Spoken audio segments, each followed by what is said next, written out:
Molt de joves en aquell moment, sí, que van ser la primera generació que en bloc vam escriure en català, no?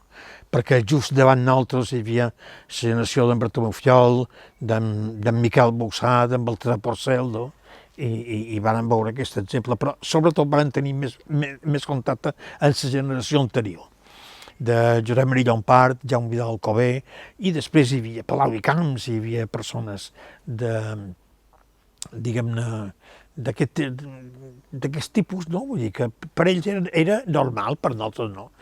Per nosaltres era absolutament una raresa, no? Però llavors, a força de llegir-los a ells, tal, perquè vam establir molt bones connexions amb aquesta generació, Jaume Vidal Covera mos duia, mos duia per tot i mos parlava de, dels grecs dels llatins i clar, i tot això creava un fervor literari increïble, no? Llavors en Pep Maria Llompart, en Pep Maria Llompart exercia com un tutelatge. Fins que tots ells, i després el Joan Vilong era anterior, però també, no? Quan ja estaves, molt, integrat amb aquesta generació de Vidal Alcover, Llorenç Moyà, Llorenç Llompart i tal, després, vull dir, entraves a dins l'altra generació, allà on pràcticament l'únic representant que ens interessava a nosaltres era Llorenç Vilonga. Perquè, per exemple, poetes com en Guillem Colom i tal, no sé per què no ens interessaven tant. Aquesta és la veritat, però vull dir, tampoc el havia llegit gaire, no? El cas és que vàrem tenir el contacte més amb aquesta gent.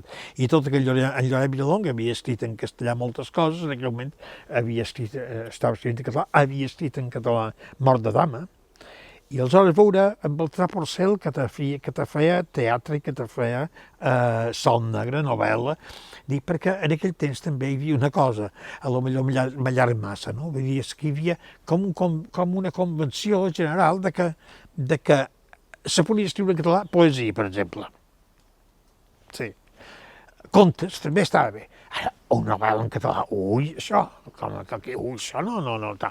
I assaig en català era absolutament una barbaritat, que vol dir, tu escrius assaig per narrar d'alguna manera com el teu pensament va vol il·luminar certes zones, etc. Això, que sigui en català o en castellà, és un doi. Per tant, ho fem en castellà i així ho pot llegir més gent. No, aquesta era això, no? I clar, i tu a poc anaves veient que és poesia sí, molt bé, que contes també, i després veus que novel·la també, i que no passava res. I llavors llegies a Fardemora en català, i tampoc passava res. Entens, no? I t'anaves, diguem-ne, apropiant literàriament d'Esteve Llego, perquè Esteve Llego no t'havies d'apropiar perquè te venia de sèrie. Havia nascut en la llengua posada, com havia nascut en l'ànima posada, no? Bé, hi ha gent que neix sense ànima, també, això s'ha de dir, no? Però, bé, és un defecte. Però gent que... Nosaltres havíem nascut en la llengua posada, això és tot, i ja està, no? I llavors, diguem-ne, a dins tot aquest autèntic galimaties cultural va ser quan les persones més o menys vàrem anar triant, molt vàrem anar... I, a més, perdona, una cosa important que no pensava dir, també era una actitud cívica i política, no? També hi havia això, no? Que enriquia la teva presa de posició. Posava a escriure en català, era la teva llengua, era perfectament possible tal, t'inseries immediatament com un element de continuïtat històrica, i a més et posaves front contra un règim que no li agradava que tu escrivissis en català. I escriure. I era un conjunt de coses. Sí, això és curiós perquè no tots els llibres que t'han marcat molt i que t'han ajudat a descobrir el punt de vista des del qual tu acabaràs observant el món, no tots ells t'influeixen estilísticament. I n'hi ha d'altres que només t'influeixen estilísticament. No? En el final, heu vist de Jorge Guillén que és senzill però que te diu exactament el sentiment que jo tinc davant totes les coses, sempre davant tot. Diu, jo soy mi suma. És a dir, tu, com a escriptor, ets la suma de llibres bons, de llibres dolents, de llibres que t'han interessat per una cosa, de llibres que t'han interessat per una altra, etc. I te van fent. No? Tu te vas construint, rebutges moltes coses, les altres no. De vegades en rebutges i tanmateix te queden de dins, jo què sé, no? Vull dir, influeixen moltíssimes coses. Ara, esclar, per exemple, jo vaig, en aquell temps, durant una sèrie d'anys, el nostre menjar, i parla en plural, perquè hi havia en Jaume Pomar, hi havia altres escriptors, la nostra dieta cultural era la poesia, sobretot, no? Després, aviat, ja va venir la novel·la, etc. I la novel·la, clar, tenia un parell d'exemples extraordinàriament importants, que eren Verd i Mort de Dama, de Lloret Villalonga. Després, la novel·la aquí, sí, hi havia novel·les, però no era tan... I a més, com que en Lloret Villalonga era un gran afrancesat, no? Esclar, mos va influir molt de cara a la lectura de novel·listes francesos des d'avui, Flaubert sobretot. Flaubert. Això era... Madame Bovary era el seu llumeneret blau, no? I el mos va contagiar. Però és curiós, veus el que són les coses, no? Madame Bovary, la novel·la perfecta, la gran novel·la de francesa, i sí que és, no? I és perfecta, i és que està més ben feta i més ben escrita. Ara, a mi sé que m'ha influït realment, i sé que jo llegeix cada any, perquè ho necessito, no és Madame Bovary, que també la torno a llegir, és l'educació sentimental. Perquè aquesta novel·la, per mi, és més viva, i sobretot té un enfocament històric. Que això, en Flaubert mateix ho havia dit, no? Vull fer una novel·la històrica del meu temps. I això és una cosa que jo he intentat fer moltes vegades, també. Ja des del Carnisser vaig voler fer una novel·la històrica, però del meu temps. I aquesta fixació així com a molt survellada en respecte a l'actitud que tu prens davant les coses és, per exemple, ha estat en Sicília sense morts. Sicília sense morts també jo la vaig concebre com una novel·la històrica del meu temps.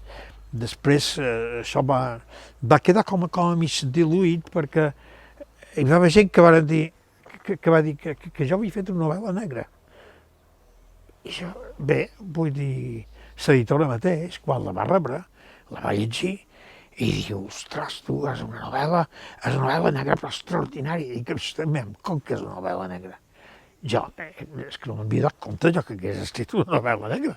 Bé, sí, després, a poc, en Fanon també m'ho va dir i vaig començar. I doncs sí, ja està, no? Però jo el que vull fer és una novel·la històrica, negra o no negra, perquè pot ser, és a dir, la gran novel·la negra de tota la història, des del meu pobre punt de vista, és un assumpte tenebrós de Balzac. Balzac va fer la gran novel·la negra, no? I veig que els lectors de novel·la negra no li fan gaire. No és que no li facin cas, el que no ho saben, el que no... Jo la vaig editar... Perdó, la vaig editar a l'editorial Enciola, que jo dirigesc, I, bueno, no se parla tant de novel·la policíaca, negra, tal. Aquí teniu un gran exemple. Però és que no n'han fet gaire cas de que en Flaubert va ser la meva teoria personal, no? Davant Madame Bovary, que ja no discutiré Madame Bovary en absolut, no? Però Flaubert també és viva, no? I més té un començament fantàstic, no? És un dels principis millors de tota la literatura universal, no? Llevat tal vegada del Quijote, que és extraordinari, no? És l'arrencada del Quixot, és monumental, no? Però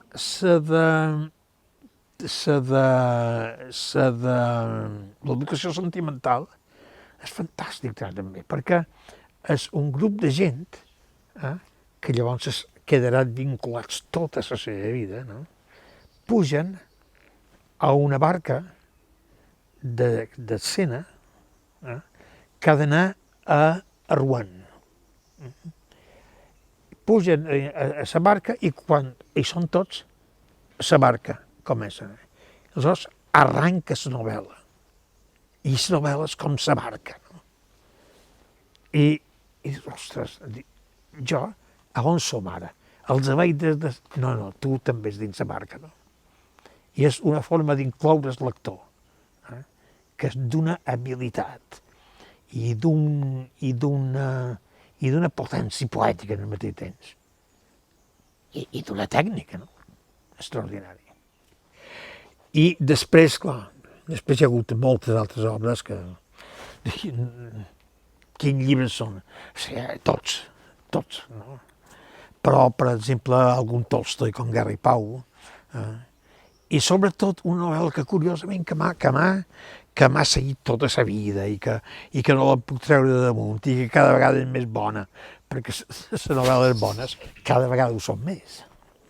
Quan el torno a llegir són millors que l'any passat. És una cosa que vols com bé saber, no? I ho dic per què? Perquè hi ha gent que jo ja l'he llegit. He estat segur que el va llegir bé en aquest llibre. A lo millor no estaves estar, o a lo millor en aquell moment sabies unes certes coses i ara en saps unes altres, no? I la novel·la haurà canviat perquè tu has canviat, no? I jo una de les novel·les que també m'ha cridat i cada punta i torn és El Guepard. És El Guepard, que és una novel·la tan extraordinària que parla del món sencer, no? Però sobretot parla de nosaltres. Sicília. I llavors és una altra que li fa costat, que és molt menys coneguda, però que és una novel·la extraordinària, que la publicarem una altra vegada també, que és El dia del judici, d'en Salvatore Satta, que ve a ser com el món d'en Lampedusa, però duit a Sardenya.